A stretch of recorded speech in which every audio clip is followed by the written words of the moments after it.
আসসালামু আলাইকুম virtual viewers, সবাই কেমন আছেন? নিশ্চয়ই খুব ভালো আছেন। শরৎ, শিউলি ফোটার সময়। সৌন্দর্য প্রেমীদের কাছে এই ফুল ভীষণ আকৃষ্ট করে। এর কিন্তু আশ্চর্য রকমের সুঘ্রাণ রয়েছে।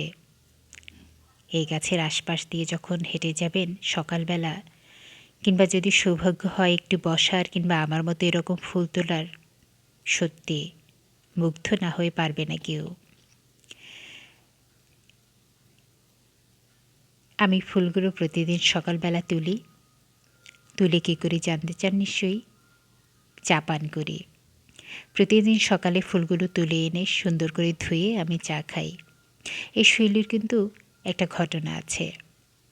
এটাকে শিউলিকে মূলত ট্রি অফ সরো বলা হয়, আর এর বৈজ্ঞানিক নাম হচ্ছে নিকটান্থেস অর্বর ট্রিস্টিস। নিকটান্থেস ল্যাটিন শব্দ, যার অর্থ হচ্ছে সন্ধ্যায় ফোটা, আর অর্বর ট্রিস্টিস হচ্ছে বিষণ্ণ গাছ। তার মানে এটি সন্ধ্যায় ফোটে আর সকালবেলা সূর্যের দেখা পাওয়া মাত্রই সে ঝরে পড়ে। সেটার একটা কাহিনীও আছে। পারিজাতিকা নামে এক রাজকন্যা ছিল। তার রূপে সবাই মুগ্ধ, কিন্তু তিনি মুগ্ধ সূর্যতে। কিন্তু তার এই প্রেম, তার এই ভালোবাসা পূর্ণতা পায় না।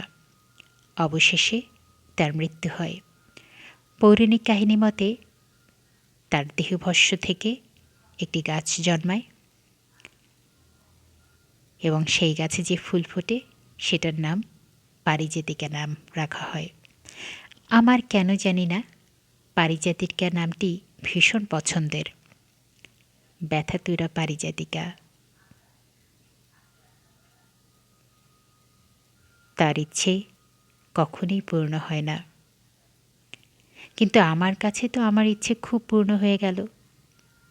প্রতিদিন সকালবেলা যখন আমি ফুল তুলি এবং এর মিষ্টি একটা ঘ্রাণ আমার নাকে যখন ধাক্কা দেয়, তখন তো আমি মোটামুটি স্বর্গের সৌন্দর্য উপভোগ করি, ফিল করি। এটাকে কিন্তু স্বর্গের শোভাও বলা হয়।